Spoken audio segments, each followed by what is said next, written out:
चलिए आनंद online classes में मैं करुणेश कुमार आप लोगों का वेलकम करता हूं। आज हम आप लोगों को मैथ्स का एक ऐसा टॉपिक्स को बताने जा रहे हैं जो आजकल बहुत से स्टूडेंट ऐसे हैं जो भूलते जा रहे हैं। आज हम उस टॉपिक्स के खास फार्मूला को डिटेल्स बताएंगे कि फार्मूला किस तरह से उसका डिस्क्राइब होता है, यानी आपको फार्मूला का बिल्कुल आज के बाद लॉगरिथम का कॉन्सेप्ट हो जाएगा। फिर हमारा नेक्स्ट वीडियो जिसका पार्ट 2 अपलोड करेंगे उसमें आपको इसके ये जो क्वेश्चंस आता है अक्सर लगभग सभी कंपटीशंस में, कुछ कंपटीशंस में लॉगरिथम को हटा दिया गया है, लेकिन एबव ऑल जितनी भी कंपटीशंस होती है उसमें लॉगरिथम फंडामेंटल क्वेश्चंस होता है, इससे एक या दो क्वेश्चंस आता ही है। तो आज का वीडियो जो रहेगा वो आपका लॉगरिथम सेक्शंस के लघु गणक हिंदी में जिसको कहते हैं उस सेक्शंस का वीडियो में हम आपको उसका पूरे फॉर्मूला, उसकी पूरी कॉन्सेप्ट आज आपको क्लियर करा देता हूं। आप लोग ध्यान से हमारे इस वीडियो को देखिएगा, देखने के बाद इसके फॉर्मूला को राइट कीजिएगा और उसके बाद उसको बार बार प्रैक्टिस कीजिएगा। उसके बाद जो नेक्स्ट वीडियो अपलोड करेंगे उसमें क्वेश्चंस प्रैक्टिस को बताएंगे हम, ठीक है, कि किस टाइप के क्वेश्चंस इस पे आते हैं और इसकी कैलकुलेशंस कैसे करते हैं वो प्रोसेस बताएंगे। तो बात कर रहे हैं कि जैसे लॉगरिथम है, देखिए ये एक मैथमेटिक्स का ब्रांच, अब तो चूंकि हमारे यहाँ सिस्टम का ये आ गया, मतलब हम लोग IT में डेवलप हो गए तो इसकी वैल्यू बहुत सा कम हो गया, लेकिन अभी भी आपको बहुत सा सिविल इंजीनियरिंग हुआ या कई तरह के जो हमारे इंजीनियरिंग के ब्रांच है उसमें इसका बहुत ज़्यादा वैल्यू है, ठीक है, उसमें इसका बहुत इंपॉर्टेंट कॉन्सेप्ट होता है। इसके लोगों को एवं सभी लोगों को इसके बारे में इसकी जानकारी होनी चाहिए कि आखिर सबसे पहले बात करते हैं कि लॉगरिथम है क्या। तो उसके पहले एक आप रिप्रेजेंटेशंस पर ध्यान देंगे कि एक रिप्रेजेंटेशंस यहाँ पे लिखते हैं। सपोज कीजिए a पर पावर x इक्वल n। यहाँ पे देखने के बाद पता चलता होगा कि a क्या होगा भाई, तो बेस होगा, x क्या होगा तो उसका एक्सपोनेंट है या पावर है, ठीक है, और n क्या है तो आपका एक नेचुरल नंबर है जो इसको कैलकुलेट करने के बाद हमको मिलेगा।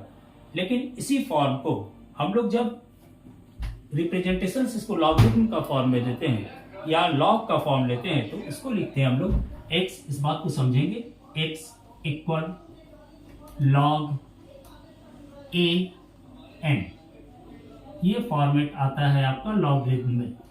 अब देखिए ये फॉर्मेट है क्या, आखिर यहाँ पे ही कॉन्सेप्ट क्लियर हो जाएगा कि आखिर लॉगरिथम होता क्या है।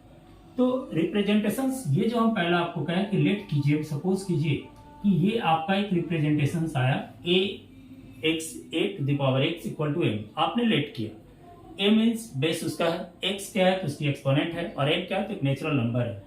यानी यहाँ पे कह रहा है कि x के रिप्रेजेंटेशंस में जो n का लॉगरिथम होगा वो x की वैल्यू होगी। यानी जब भी हम यदि किसी लॉगरिथम पार्ट्स को रिप्रेजेंटेशंस करते हैं तो वहां पे हमारा कोई ना कोई एक्सपोनेंट होना चाहिए, कोई ना कोई एक्सपोनेंट कहने का मतलब कुछ भी एक्सपोनेंट या पावर होना चाहिए। यदि नहीं होगा तो भी लॉगरिथम का वैल्यू क्या होगा उसका भी बात करेंगे हम लोग कि सपोज कीजिए a n के जगह पे 0 हो जाए तो उसकी वैल्यू क्या होगी और वो आखिर क्या होता है, क्या वो रिप्रेजेंटेशन किया जा सकता है। बात समझ रहे हैं इसको, तो उसके विषय में भी बात करेंगे हम। तो पहला आपको अभी ही क्लियर कर दे रहे हैं उस बात को कि लॉग a0 का वैल्यू आपका कभी भी डिफाइंड नहीं होगा, यानी इसकी वैल्यू जो आती है वो अनडिफाइंड आता है, ठीक है। तो यहाँ पे ये बात अब फिर से एक बार दोहरा देते हैं क्योंकि ये कॉन्सेप्ट होना बहुत जरूरी है, यही लोग नहीं समझते हैं कि आखिर x equal to log a n है क्या। देखिए किसी भी नंबर को, किसी भी पावर वाले नंबर को या एक्सपोनेंट वाले नंबर को हम लोग n मान के रिप्रेजेंट कर सकते हैं और कोई भी नंबर होगा तो उसका एक्सपोनेंट मोर देन या 1 भी होगा तो उसकी भी वैल्यू हमारे पास आती है, यानी उसका कुछ ना कुछ आपका नेचुरल नंबर जो होना चाहिए वो आपका पावर के फॉर्म में होना चाहिए, ठीक है। तो यहाँ पे जो वैल्यू था सपोज कर लिया x हो गया x, यानी इस वैल्यू का रिप्रेजेंटेशन ही लॉगरिथम का वैल्यू होता है। यानी x equal to log a is the base and equal n means natural number. अब कुछ क्वेश्चंस पे आते हैं। जैसे पहला बात करें कि सपोज कीजिए कि हमने आपको क्या बोला कि भाई a(x(n), तो हम मान लेते हैं कि a0, इससे एक फार्मूला आएगा जिसपे भी क्वेश्चंस बराबर कंपटीशंस या किसी भी तरह के एग्जामिनेशंस में आता है, जो लोग समझते नहीं और कुछ भी लिख देते हैं। थोड़ा ध्यान दीजिएगा इस फार्मूला पे। जैसे यहाँ पे हमने लिखा a0 इक्वल टू 1, देखिए इस फॉर्मेट का हमने ए 0 इक्वल टू 1। ठीक है, हम यहाँ पे क्या किए, कोई इंटीजर ले लिए। ठीक है, तो ये रिप्रेजेंटेशन क्या देगा, 0 इक्वल टू 0 इक्वल रिप्रेजेंटेशन यहाँ के अनुसार x हो गया power is the 0, so 0 equal to log A क्या बन जाएगा, तो आपका बेस बन जा रहा था, तो ए बेस हो गया लॉग a1। यानी कहने का मतलब लॉग a1 का वैल्यू आपका जो होगा, सॉरी लॉग a1 का वैल्यू, ए क्या है यहाँ पे, तो ध्यान दीजिएगा बेस है, लॉग a1 का वैल्यू जो होगा वो आपका क्या होगा, 0 होगा। इस फॉर्मूला को हमेशा याद रखिएगा, लॉग a1 का वैल्यू जो होगा वो हमेशा क्या होगा, 0 होगा। कैसे होगा वो हम आपको यहाँ पे डिराइव कर दिए। ये सेकंड पूरा ओवरऑल फॉर्मूला हुआ। ठीक है, चलिए ये सेकंड क्वेश्चन भी जनरली आ जाता है, log a1 equal to what's, तो that means it is the 0। ठीक है, चलिए अब दूसरा बात करें कि यदि a1 इक्वल टू a रहे तो क्या हो, सपोज करते हैं सर, ये भी एक फॉर्मूला देता है हमारा। चलिए a1, थोड़ा ध्यान से इसको देख लीजिएगा।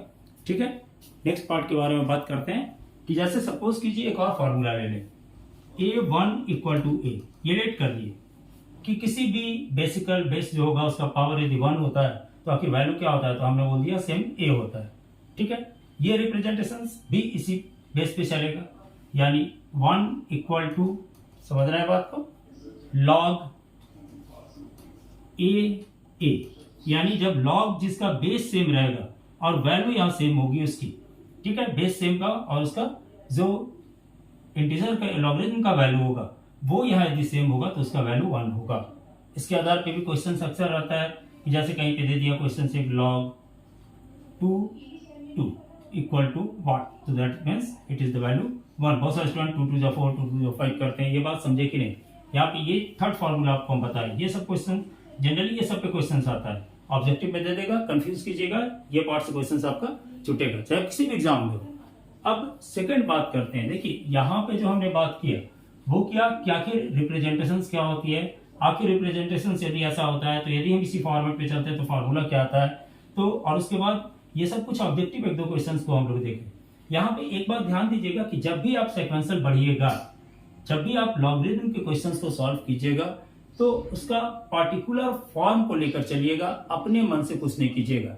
ये बिल्कुल जो भी वर्क करता है अपने फार्मूला के बेस पे ही करता है। बात समझ में आ रही है?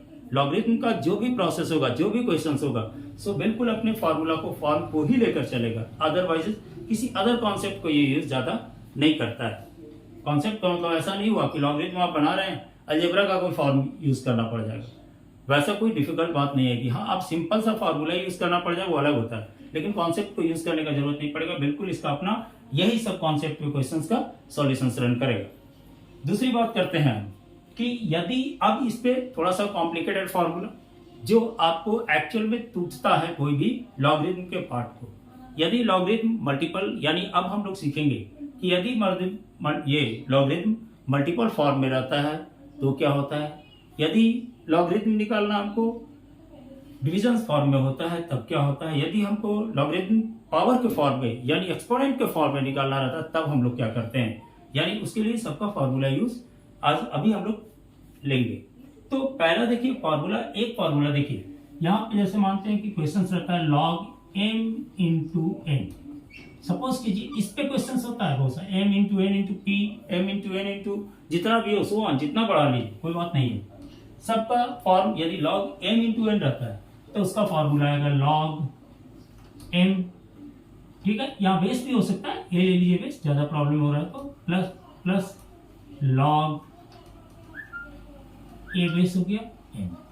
समझ रहे हैं, ये एक इसका आइडेंटिकल फॉर्मूला हुआ, log a m into n equal to log a पर power m plus log a पर पावर n। ठीक है, अब इस पे आपको हम सो ऑन कर दिए, यानी इनफाइनाइट तक जा सकते हैं, जो भी मल्टीपल फॉर्म रहेगा यहाँ प्लस का ही फॉर्म रहेगा। ये बात हम आपको बता दिए, शॉर्टेस्ट फॉर्मूला आपको दे दे रहे हैं कि ये केस होता है तो प्लस होता है। अब यहाँ पे m into n into p रहता है तो वो भी होगा log a n plus log m into n into p पर पावर n।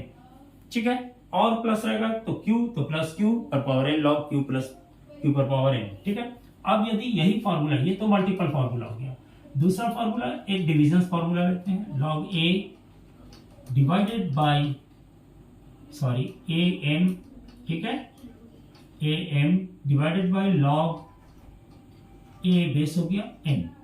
ध्यान दीजिएगा डिवाइडेड, इसको एक और फॉर्म में लिख सकते हैं, log A M by log A N, ठीक है।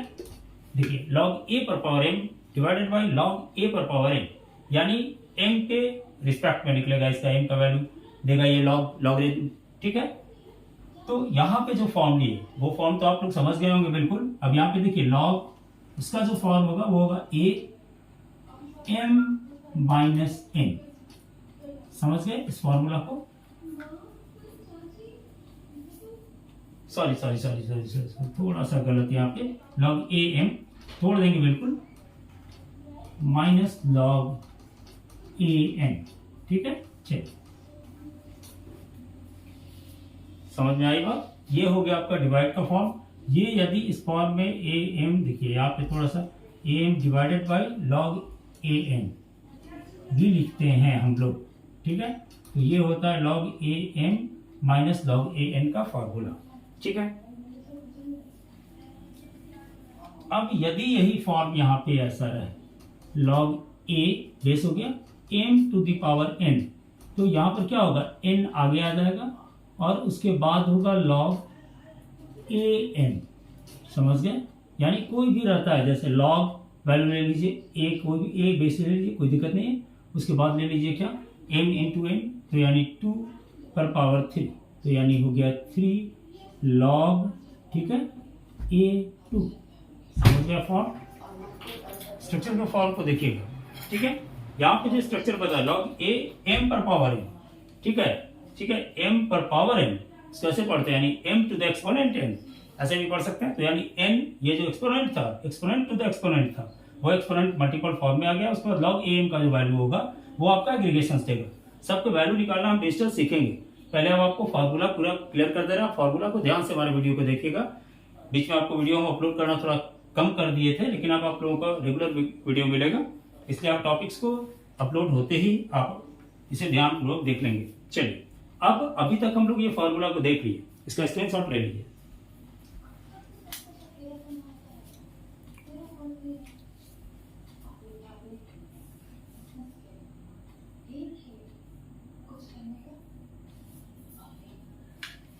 चलिए, अब हम लोग जो सीखेंगे वो सीखेंगे आपको कि किसी के बेस को एक्सचेंज करना, ठीक है। उसकी फॉर्मूला, बेस एक्सचेंज करना है, पावर एक्सचेंज करना है, तो भाई आपको क्या करना पड़ेगा।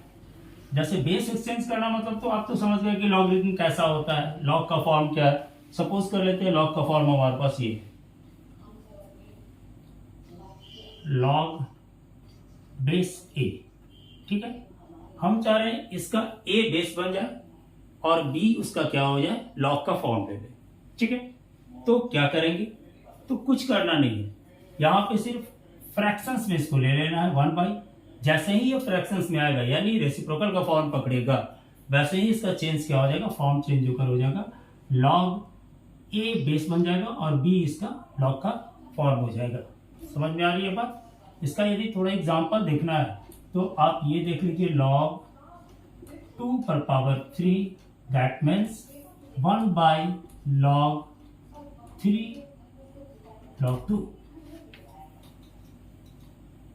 log 2 3, इसको कभी भी ये 2 पर पावर 3 नहीं पढ़िएगा, सॉरी थोड़ा सा मिस्टेक निकल गया, log 2 3 पढ़िएगा, कभी भी 2 पर पावर 3 नहीं पढ़ते हम लोग। log 2 मीन्स क्या, बेस, उसका कोई फॉर्म नहीं है, सिर्फ ये जो रन करेगा इनटू में, उसमें 2 का कुछ पार्टिसिपेट होता है। जब क्वेश्चन अटेम्प्ट करेंगे तो उस समय इसको क्लियर कर देंगे, ठीक है। अब उसी तरह से बी ए होगा तो ये भी कर लेंगे, यानी किसी का रेसिप्रोकल लेते हैं तो बेस उसका और एक्सपोनेंट एक्सचेंज होता है।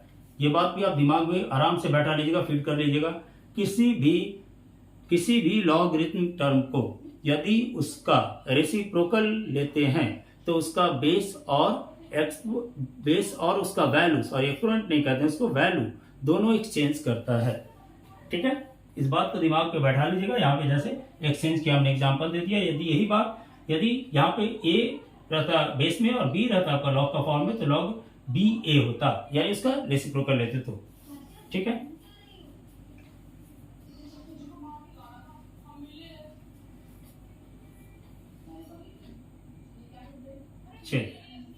अब थोड़ा एक बात और देखें कि जब भी यदि सपोज करते हैं कि एक कोई भी क्वेश्चंस रहता है, तो क्वेश्चंस को जब हम लोग सॉल्व करते हैं, तो जैसे यदि हम लोग लिखते हैं log 3 पर पावर 2, ठीक है, तो कब इसको हम लोग log 3 इंटू 3 पढ़ेंगे, या कब हम लोग पढ़ेंगे कि ये 2 log 3 का फॉर्म दे रहा है।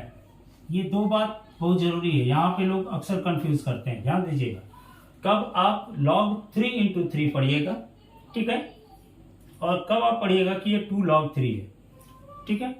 तो एक बात देखिए, जनरली जब भी क्वेश्चंस में ये बात ऐसा प्रॉब्लम आपको बनाते समय आएगा, तो आप लोग एक बात को ध्यान दीजिएगा कि यहाँ का जो 2 है और 3 है, यदि बेस आपको सेम लग रहा है और ये फॉर्म सेम लग रहा है, तो ज्यादा चांसेस होती है, यानी बेस और लॉग का जो फॉर्म होता है सो क्लियर। इस बात को समझ लीजिए बिल्कुल, जैसे log 3 2 हुआ, ठीक है, तो यदि इसका क्या सेम होगा, बेस और ये सेम होगा, तो चांसेस है कि इस फॉर्म पे पकड़ेगा, यानी 2 log 3 हो जाएगा, 3 log 3 हो जाएगा, ज्यादा चांसेस होती है, ये एक ट्रिक्स है उसको पकड़ने का। और यदि log 3 पर पावर 3 है, तो यानी 3 इंटू 3 का फॉर्म नहीं रहेगा, वो मल्टीपल का फॉर्म में होगा, डिफरेंट लॉग के फॉर्म में।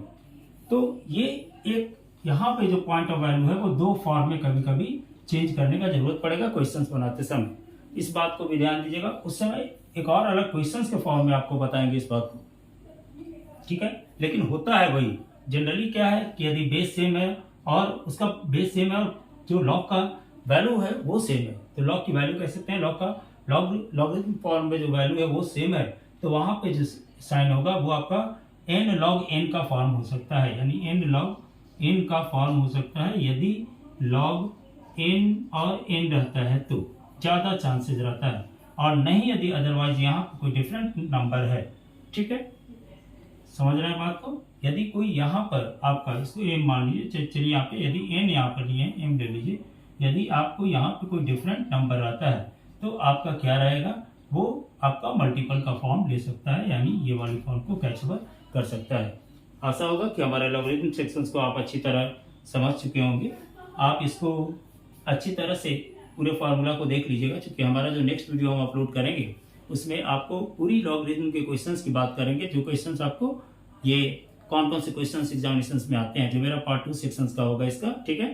तो आप आशा करेंगे कि हमारे चैनल को आप लोग सब्सक्राइब कर चुके होंगे, यदि नहीं किया तो हमारे चैनल को सब्सक्राइब करें, और यदि वीडियो अच्छा लगता है तो आप उस मेरे लाइक बटन को जरूर दबाएं। चलिए, थैंक यू, धन्यवाद।